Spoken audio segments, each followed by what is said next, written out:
I'll just take you through a full laning replay of me and S4 playing a laning as Viking to basically show you what happens when everything works according to plan, basically how the pros aim to play every game.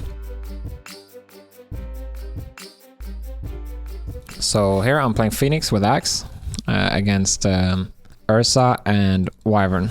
So if you don't understand all of the details and concepts, it's easy to be like very blunt about this. Like, okay, Ursa is very good against Axe on the lane, right? He has a passive, Axe is tanky, he's not gonna be able to trade with Ursa. That's like very basic, simple mindset, but sure, that happens if they're isolated one-on-one like that. Ursa will beat the crap out of Axe, but there's a lot of things to consider. So first of all, we start at the lane. Gonna use the nighttime to enter enemy jungle, get a decent ward out. This will help me snipe couriers, while also giving a bunch of decent vision. So what's cool about our lane is that we have both Axe is a very good wave clear. Not so much early levels, but especially when he gets a level 2 passive, maybe even level 3 passive, he will have a bunch of wave clear. He has sustain because the go to build an Axe is Ring of Health into Vanguard. This means that his farming, his resources he will have low downtime basically. He will be able to keep farming, keep pressuring without having to walk to base, spend a lot of gold on regen. When it comes to the Phoenix, which is my hero in this case, health is his primary resource, so I'll buy Ring of Regen, try to rush the Tranquils to avoid downtime. Phoenix is also a very, very strong hero on the side here, because Fire Spirits is so hard to trade with for most heroes. Because Ursa and Wyvern are both attack-based heroes, this makes it very strong for Phoenix. The lane starts off. As soon as I can, I use my spells on the Wyvern. He comes to fight me on the side, I'll take it. You know, I don't get any camps for myself, but I leverage it to get a bunch of clicks on him and hit all my spirits on him. So now we're in the spot of we have lane control, right? This is good for us because there's no camps. If there were camps for the Radiant team to pull, this will be slightly more beneficial for them. But in this case, we can afford to sit back. I don't really have to do much in this case as the Phoenix. I can just wait because the camps are under control. And we're also far from a spawn point. Like, if this was 150 on the clock, I would have to go here and potentially 1v2 them. But we'll have to make a choice. But in this case, we can just chill. My Axe has taken almost no heat from the enemies. I've taken most of it.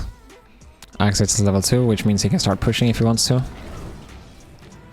And I can fight him. And as you can see, so here, I'm in full control of the left side, right? I'm the king of the jungle in this scenario. I have the leverage because I'm stronger than the Wyvern. So what ends up happening is I will push him out, basically. Like, you see, he's getting pushed to this part of the lane. He's not able to play here, which means that I now control the camps. So because I'm both stronger on the side and we have superior wave clear, I don't need to worry about any of these camps. Like, I know that he hasn't blocked the camps because I was here first. I saw him come here. I know he didn't block it. He body blocked it. I kept track of his inventory. He's had a sentry from the start. He still has it. So it means he hasn't blocked the camp. If we trade the small camp for the big camp, like they both get open, it favors us because we have better wave clear in this scenario. Usually, as I said, big camp is better than the small camp, especially if stacked. So I can just keep holding my ground, fight for this. See what happens. Trade pulls. Axe gets to his level 3 and pretty much Ring of Health without, you know, being touched a single time. And now we are in a position where, as you see, so they pull here, the small camp. What happens? My Axe just goes here. He will aggro everything. Now, as you see, Ursa is farming the creep wave, right? Axe is farming the creep wave and the neutral camps. We have a pull here, which means that this creep will get denied outside of XP range for both of these heroes. And we are also leveraging Wyvern. Like, we are taking him to the jungle because he wants to leech this, right? So there's a lot of things happening here. We're getting more net worth and XP from the Simply farm. We're denying net worth and XP from the enemies by doing this pull. And we're also putting the Wyvern in a dangerous position. He has to make a choice there. Does he sacrifice this XP from the neutral creeps? Or does he try to contest it? Because the ward I put out, this leads us to a scenario where we can be aggressive. So we end up getting a kill on him, which is great, obviously. Now Axe clears the small camp and ends up blocking it. So I keep pulling the big camp, which gives us leverage. We can come here. We can use it either to you know, pull heroes out of the like their safety of the tower just to create a fight here, or we can use it to like delay from our cooldowns, because like fire spells, while it's a very strong spell, it has a long cooldown, so that's the downside. You need to understand. Some heroes are gonna have very short cooldowns, some heroes are gonna have very strong spells with longer cooldown. Important to keep track. It defines your play. Just because you're like a strong hero on the side doesn't mean that you're by default always gonna be strong. You still have to keep track of like your resources, mana, health, cooldowns, all those things.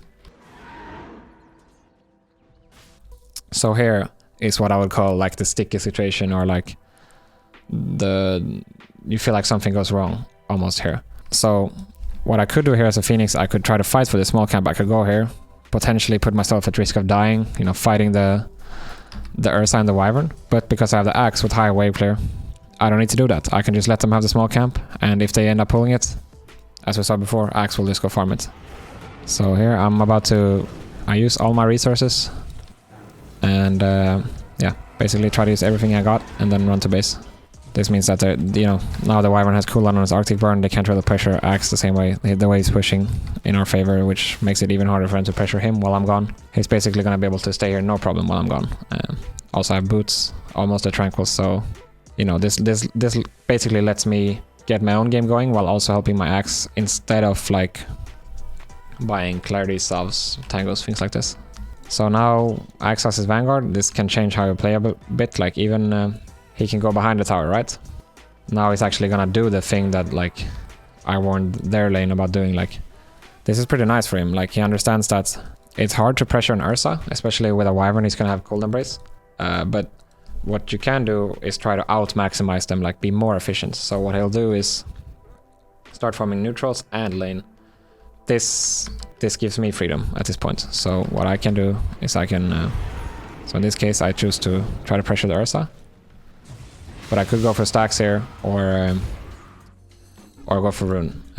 The reason I choose to stay in this situation is because I feel like my axe is very strong and we have a siege creep. If there was no siege creep here, there wouldn't be much reason to stay, but the siege creep is part of the script, like a timing, you know, something you can use to change the flow of the game in your favor. So if it's a rune, stacking, siege creep, you're gonna have to keep the timings in mind, also how strong your heroes are. So axe Vanguard plus siege creep, good timing to go pressure the lane. Just stay with him. You know, even if we don't get the tower, we're gonna get a bunch of damage on it, maybe a kill, maybe an enemy will rotate here. But it's a way to try to get something to happen. So we get it. We do about 700 damage to it. So yeah, now the lane starts breaking, and what I'm gonna do is I'm gonna start stacking. My axe will still like have a pretty similar game to what I had before, even if I'm there or not. But now we're beyond the point, like we're not gonna be able to pressure this tower. Potentially enemy position 4, mid laner, even off laner could be looking to rotate. Like, we're getting to the point where cores will have their level 6s, so lanes will start breaking up a bit. So what we'll do is, FNG did a nice thing here. He made a bunch of stacks for my puck, so puck will take those. I go get myself online on the Phoenix. Because this is a pro game, this looks pretty smooth.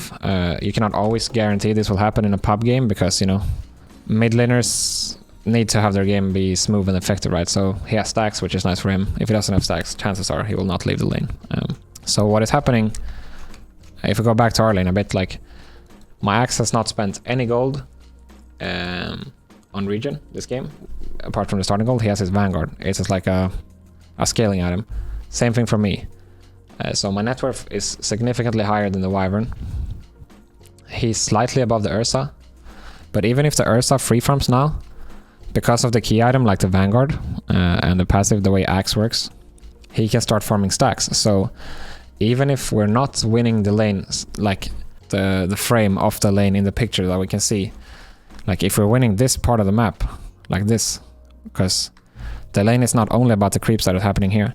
At the start of the game, it will be very focused on what is happening directly here next to your hero, because you're not able to clear jungles fast and stuff. But when things change a few minutes into the game, we can start farming stacks. Ursa free farms here, minute 1, matters way more than Ursa free farming here, minute 7 or 8, because now we can start making stacks. I go stack here. I stack both camps, right? The big camp and the ancient camp. So every time I'm stacking one of these camps for axe, That means that, in theory, he's farming the lane and the jungle. He's not really farming it right now in this second, but this is like I'm adding to his pool of farm, if that makes sense. It sounds a bit abstract, but I think you get the point. It's like, this is his farm. He's gonna get it as long as he does it in a time where enemies can't contest it. So even if he dies or whatever, even if the Ursa free farms, I'll show what happens. We're gonna keep. So he actually fell slightly behind, but now he's gonna get a bunch of gold just from these stacks. So as you can see, he gained like 1,000 gold or something just from those camps, and now he's level 8. He's like ahead of the Ursa. I'm level 5.